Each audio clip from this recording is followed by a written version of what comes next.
Right, good evening everyone. Welcome to this evening's meeting of the Waste Disposal Task and Finish Group. So, have we got any apologies? Oh yeah, I forgot my introduction. So, this meeting will be live streamed to the public. A recording of the public part of the meeting will be available on the Council's website within 24 hours of the meeting. In-person attendees, please remember to switch your microphones on when speaking and speak directly into the microphone and turn off when finished. Would in-person attendees please switch mobile phones off or place them on silent? Okay, and any apologies for absence? Yes, Chair. Apologies from Councillor Franks. Lovely. Right. So, has everyone reviewed the minutes? Yeah. Do we have any questions or comments on the minutes? Happy for me to sign them as an accurate record? Yeah. Yes. Okay, lovely. So, do we have any disclosures of interest? None that I'm aware of, Chair. Lovely. And urgent business? None. No? Perfect. So we've got no references from committees. No? Okay. So we are on to the reports. Over to Sean. Can I just, did we have apologies? Okay, yeah, okay. I didn't hear that, so Okay. sorry. Sorry, I'm just whipping through the standard business quickly. This meeting's report includes all of the evidence that the group asked for last time. The only extra bit of information we're working on is the financial, and we've commissioned somebody, but it just isn't quite ready. It would probably take at least another 4 weeks to do that. But what we've tried to do with this, we've put all the background information for the group so they can look through. We've put the RAP gate fees report, which gives all the prices. We put various site facilities and locations, as well as contracts for other councils in here, plus some of the industry standard documents that are used for things like energy from waste, so people the members can see where the facilities are spread across the UK and their relative importance to the energy grid at the moment, which is very topical. And really, it's we're here, so if members want to ask any questions, to help them with their final report, here to answer if we can.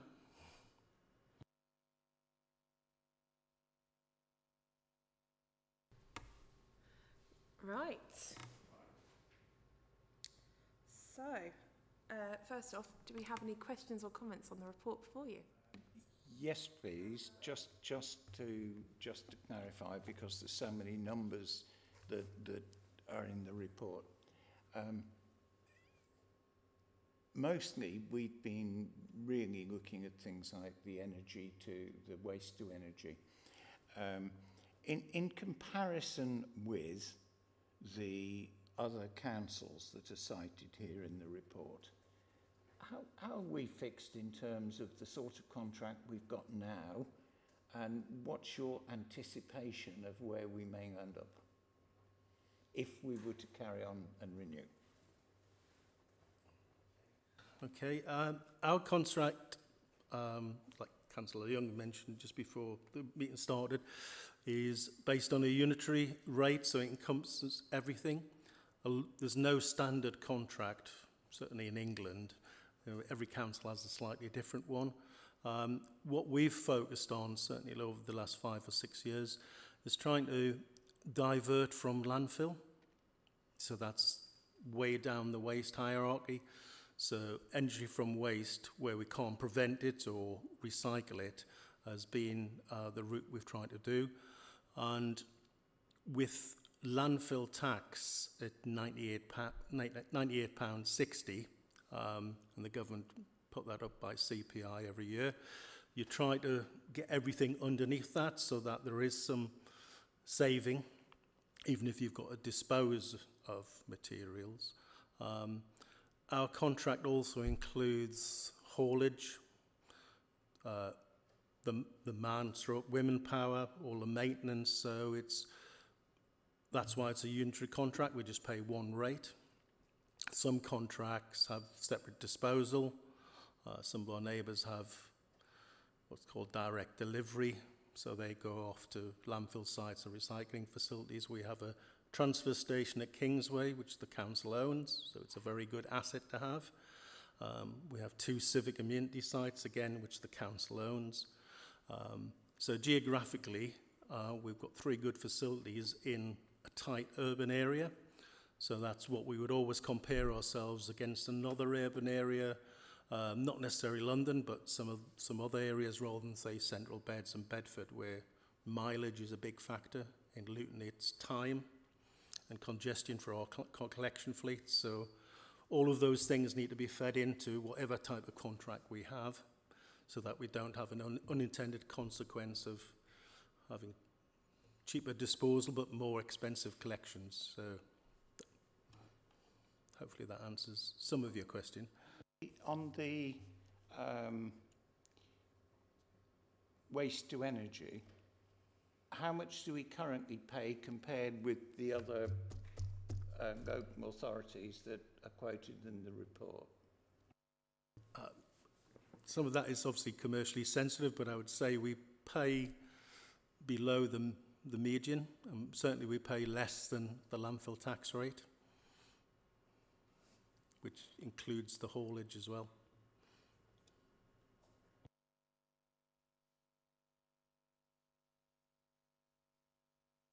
Given the market situation, are you envisaging that our costs are likely to go up significantly, or do you think we're going to be able to preserve our below the median level of cost?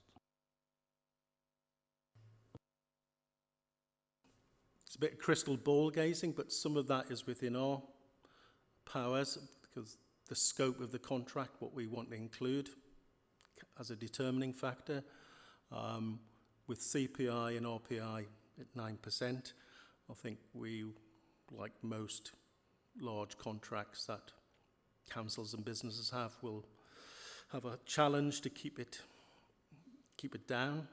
But certainly as far as the median of what other councils go, I would hope we would be there or thereabouts, because we have those 3 good assets of the transfer station and the 2 civic community sites. We're geographically well located for transport to disposal facilities and recycling facilities. So all of those, I would hope and expect, would make us attractive to people to bid a fair price for the contract.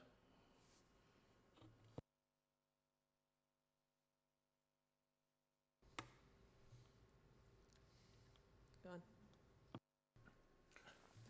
Thank you, Chair. I'm getting more and more confused as we go on.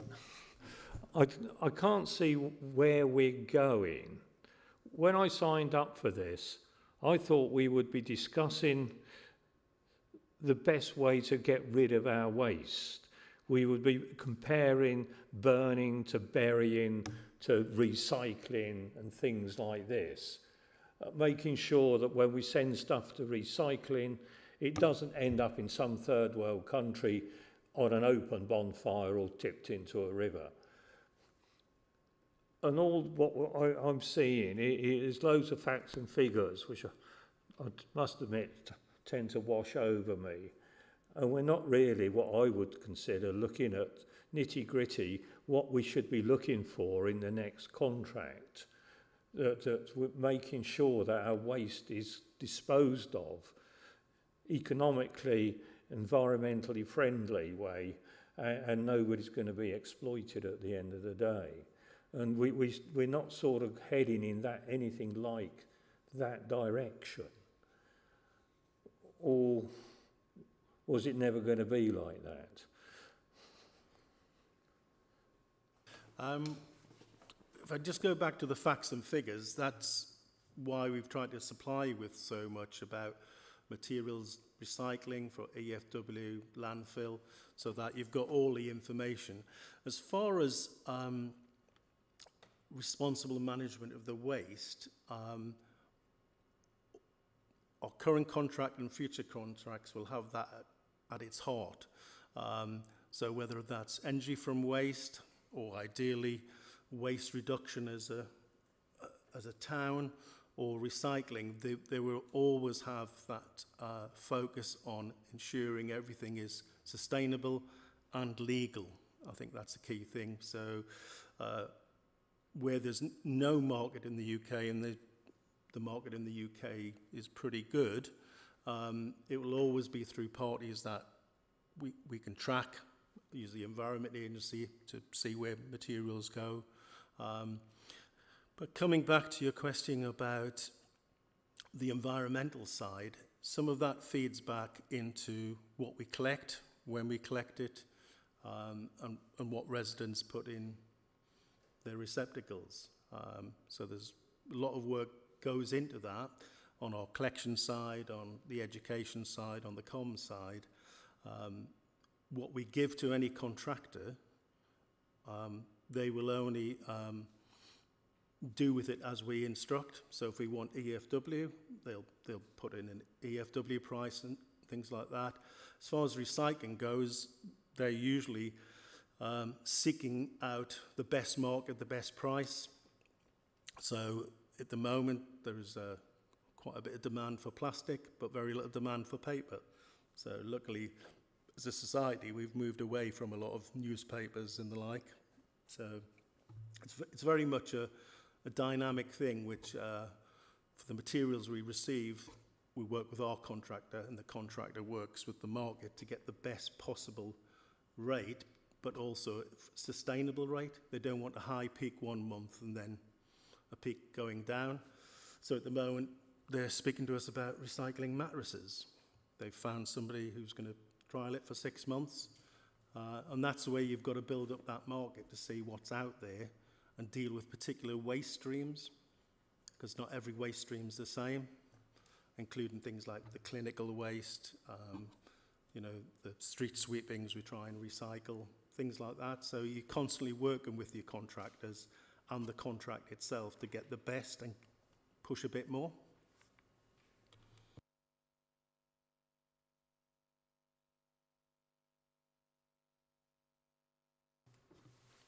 Thank you, Councillor Mead. Just to add really to what Sean said, I think we did, right at the very beginning actually, it was quite a while ago now, provide some information around, there were a number of questions around where certain waste streams ended up, and I think we tried to provide that information as far as we could, and certainly we explored it in quite a lot of depth and obtained as much as we could. I think for me, the Waste Task and Finish group, and this will be for yourselves to sort of write your report, if you like, on the outcome. It will be making those observations around what you believe we should be asking for in terms of the waste contract going forward, having had all the information. I mean, as Sean has said, we would always want to put sustainability, environmental responsibility at the heart of everything we do, and we will build that into the tender process as we go forward. So we'll be doing that over the next few months, won't we? But your report, or the report that comes from this group, can feed into that process, and that, I think that was the intention, that you have your own thoughts around some of these things, and you know, your report will be considered as we start to pull the tender documents together. I hope that helps. So I think that we were hoping that you would have some views around some of this, and that we would take that forward where we possibly could. But I think, you know, there are lots of, we have to also be cognizant of the fact that the market is quite restricted. So there'll only be certain people that will tender for the contract. So we'll take things as far as we can going forward.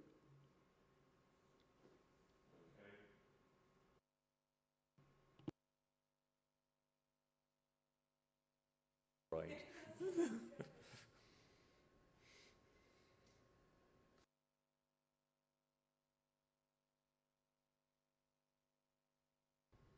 Anything else, Councillor Mead?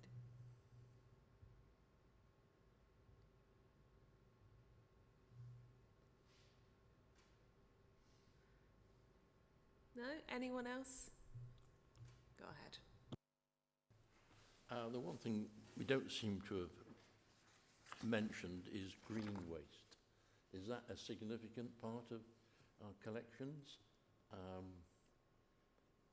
I've seen green waste and virtually a lot of people just put lots of rubbish in with it as well. So is that a problem? At the moment, the current discretionary service collects about 4,000 tonnes. And we have a little bit more collected at the civic amenity sites. It's not a particular problem because of, one, the legislation enables a household to put almost anything in their sort of black bin. So if they want to fill their black bin with green waste, they can.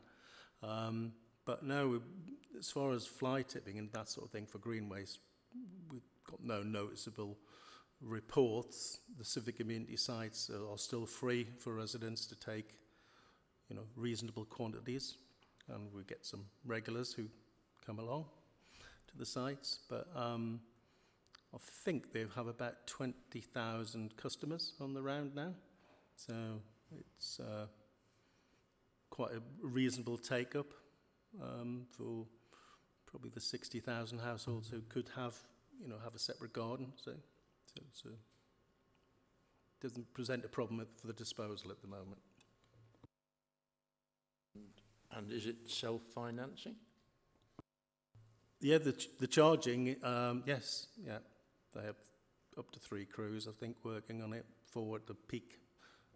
So, yeah, it brings in a reasonable sum of money, and the way it's set out, the charging is so that you don't make an excessive surplus. You're supposed to cover your costs. Yeah, I know last year you were surprised by the number of people who took the bins and paid. Has it dropped this year, or is it about the level? I believe it's about the same. The waste collection team run it, but they were, we were all surprised. We thought we'd get about 10,000. It was 20,000 plus, and in the second year you'll always get a few % drop off. And maybe next year with a very dry summer, a lot of people will think about it. But a lot of people share a bin. That seems, the industry and up and down the country, that's what ends up happening. People share it because they don't always need a bin every couple of weeks. Thank you. And where do we send it?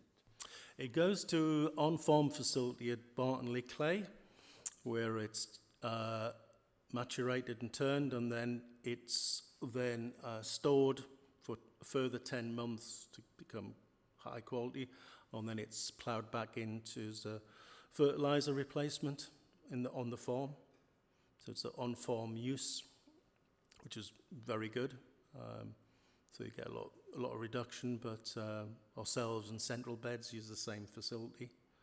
So it's nice and simple and straightforward and benefits the farmer straight.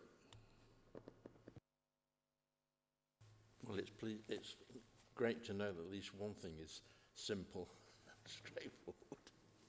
Thank you. Councillor Bridgen. Thank you, Chair. My question is also on the green waste. The process that you just described, is that a form of IVC or is that different?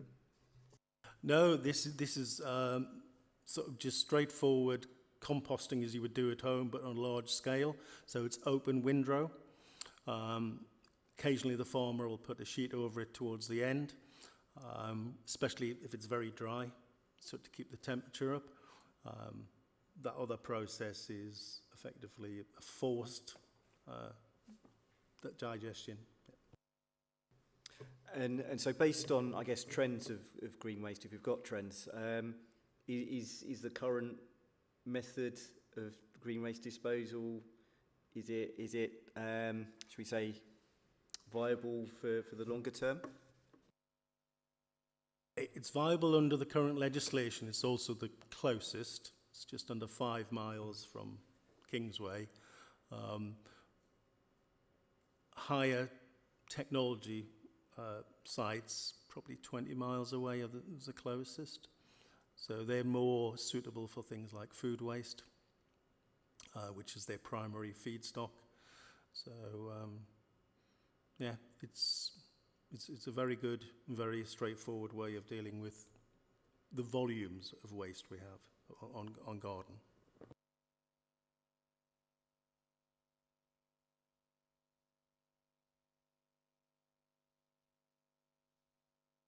So in terms of our green waste, obviously, I mean, I'm not sure whether we're still doing food waste. I know that we were doing food waste in some areas of the town for a while. If we were to look at implementing that again, I'm not sure whether the cost would be affordable for that. I guess we would be looking at either the in-vessel composting for food waste only, or the anaerobic digestion options. And it looks like the anaerobic digestion, if I'm understanding this correctly, is probably the cheaper of the two options. Yes, if we move to food waste, it can get quite expensive. A lot of that is to do with you need a lot of collection vehicles and a lot of collection staff, and then you've got to haul it. But yes, anaerobic digestion would be one of the facilities and one of the technologies. And to say the nearest one is probably Baldock, is the nearest one, or Potter's Bar, or north of Bedford. And the rates tend to be driven by their output rather than their input. So, yeah.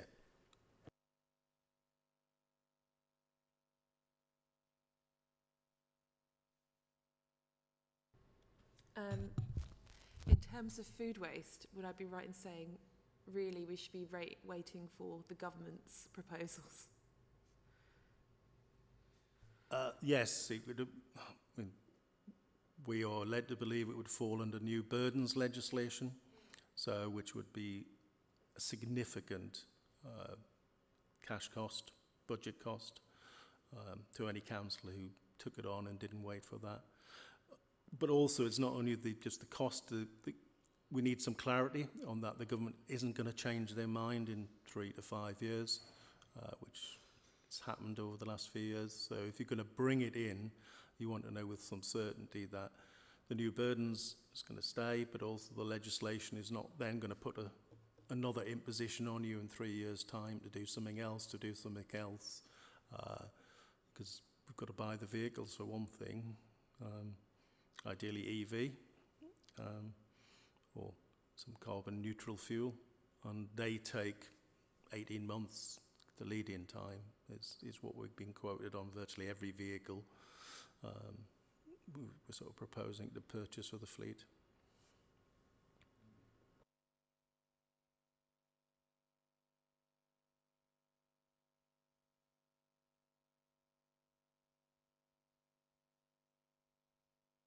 Do we have questions or comments on the content of the report itself? Can I Go ahead, take us back Councillor. again just for a second?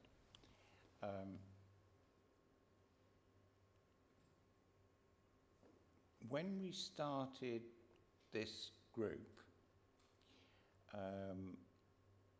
can somebody remind me what the actual objectives were of the group that we were given at the beginning? And can you, Sean, tell us what sort of guidance or inputs are you looking for from this group in our report?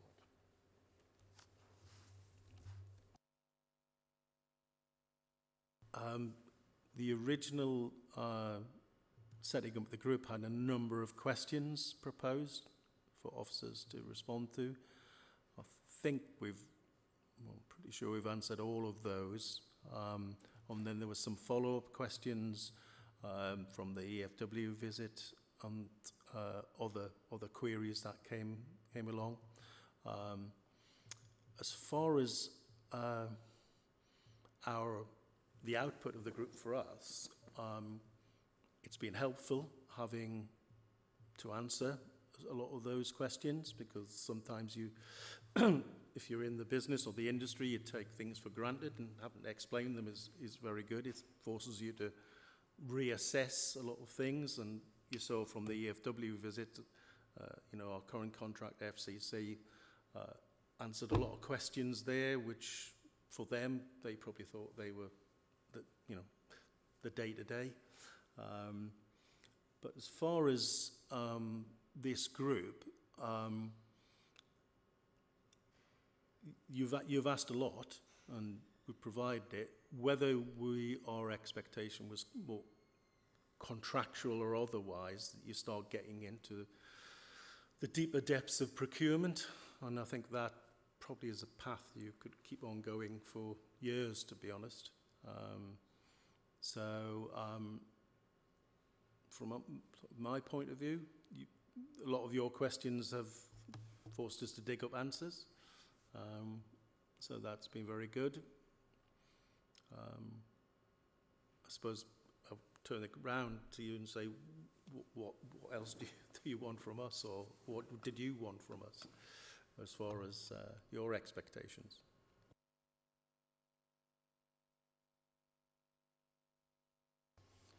I guess I understand what you're saying about that it's provoked digging and getting questions and putting yourselves as well as us in a better position of understanding the issues. Understand that, that's good. But I sit here still thinking to myself, if I personally was to be sitting down and writing a report from this group now, I'm not sure I know where I need to start. That may be just me not understanding enough.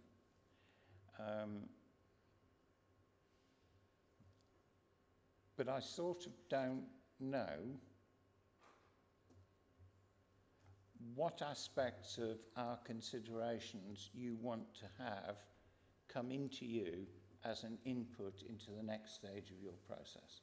I'm sort of in limbo land, don't know quite what I would do next.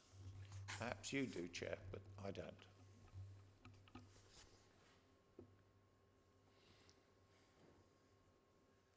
If I just pick one thing, by the visit to the Energy from Waste facility, that not all members, but enough members could make, that went a long way for us, showing you what a modern facility is like, and what its contribution to effectively the grid. We entered some of the air quality. So for me, that helps, because we can put in that energy from waste should be an option that contractors should price for our residual waste. It could have went the other way. You could have said you didn't like it, or you wanted some alternative technology, and we would have been going out with quite a confused message to the market. As it is, we've got a bit of clarity. That it's a reasonably environmental, at the moment, way to deal with waste. 20 years' time, it might be a different technology, but that's helped. Because it's 50,000 tonnes of our waste. It's the household waste. Hopefully, as waste prevention comes over the next sort of 5 to 10 years, that total amount will keep on dropping as people look at their buying habits, what they use, the circular economy, which is a wider picture, wider environmental picture, rather than just waste.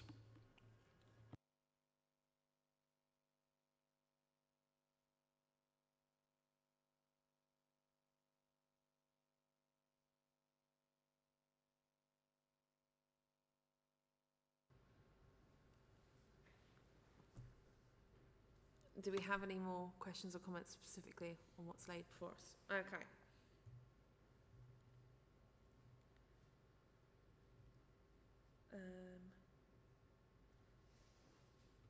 So we're happy with that information, there's nothing more we need clarified?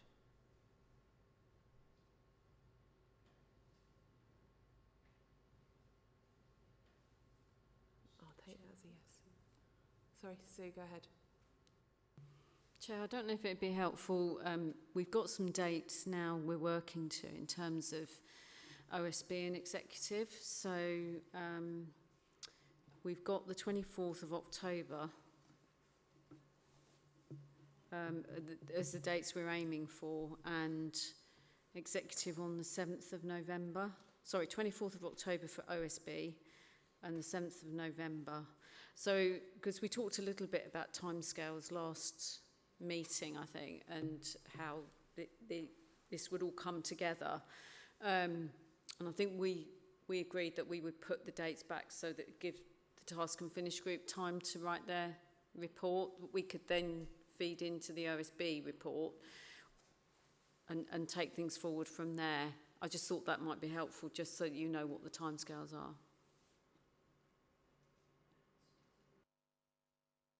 Additional meeting.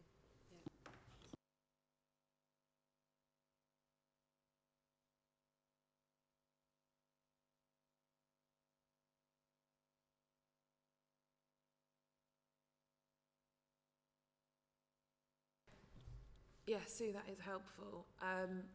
At the last meeting, we discussed an additional meeting. The Democratic Services have circulated dates, and I believe the current date they're working towards is the 14th of September.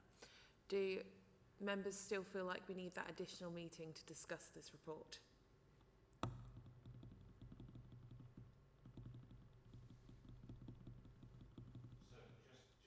Take me back then. I've got the dates of 24th of October as the target OSB and 7th Yes. of November exec target. Mm-hmm. Got those. So what's the target for a report from this group? When are we targeting ourselves to produce a report? Remind me what the date is for the last meeting. Yeah, the last meeting. 5th of October. 5th of October. So I think we're supposed to be agreeing our draft report on the last meeting, which is the 5th of October. Am I right in saying that? Yes. Sorry, Chair, what was that date in October? 5th of October. 5th of October. Mm-hmm. It's whether we need an additional meeting to discuss what we are going to recommend in our report.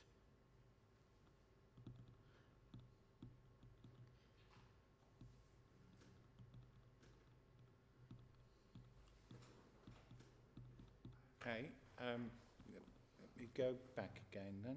So we're, from today then, we're headed towards the 5th of October to get a draft report from this group. Yes.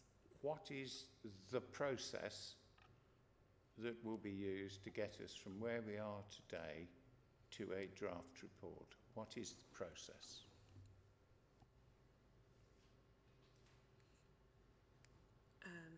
I can't say I've done one before, so what is not the usual process?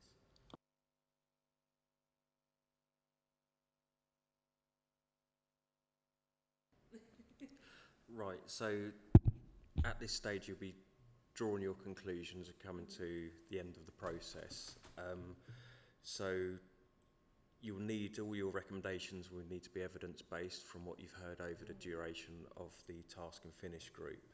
So ideally what would normally happen at a meeting, you would have an outcome, and that's fed back into the final report. The DSO, which in this case is Nuzhat and my colleague Angela, they will be meeting with the chair to come up with some recommendations. It might be useful to have this additional meeting so you can discuss the draft proposals before actually signing off the final report, which goes to OSB. So your last meeting, which was at the 5th of October. Yes. Yeah, so you should now be at the stage where collaboratively you are putting in recommendations, evidence-based recommendations, which will eventually go to exec. Yes, it does, because that says, Chair, yes, we do need to have the additional meeting. And what date have we got for the additional meeting? 14th of September. And at that meeting, we will just concentrate only on what elements are to go into the draft report and no other business that day. Yep. Yeah. Just on what our recommendations will be. Yeah. Yeah. Okay, that's fine. Thank you. Sean, on that note, when do you think that finance report would be ready?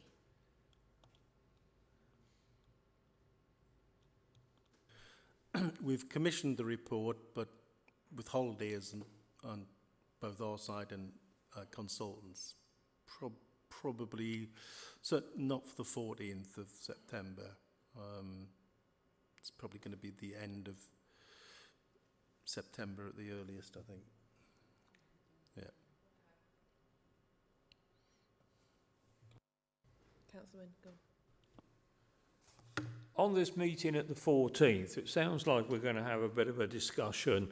Hopefully some scribe will be there to do the note-taking and sort of get the spelling correct, etc. Can I suggest we meet in a smaller committee room than this for that sort of discussion, a round table discussion to work? Would it be better in a smaller, more intimate environment to the one we have in here?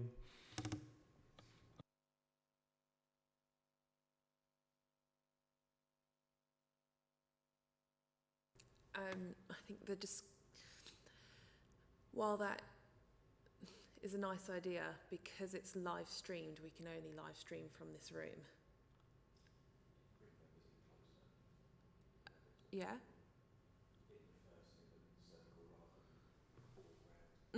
So, in theory, I could be... Yeah. Okay.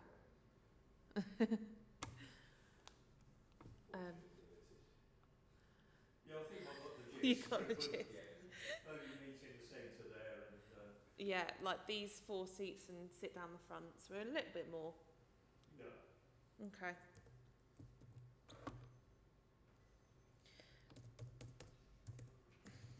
One second.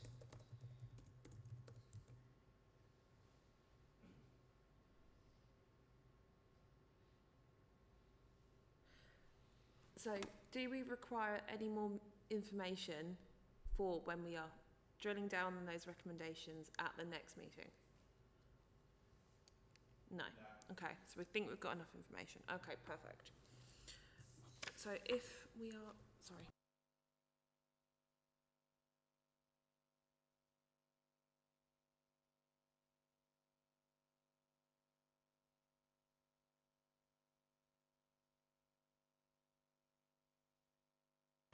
Okay, so by the sounds of it, we're going to do a lot of discussion at the next meeting. So the recommendations for this report is that we review the responses to each of the questions posed, which we have done, and that the task and finish group confirm any information that they want clarified prior to the report being prepared, and that we suggest or indicate whether any additional information is required. Are we all happy to agree that we've covered those recommendations? Yes? Okay. So, with that, I believe that is the end of our agenda, and we will be discussing this further on the 14th of September.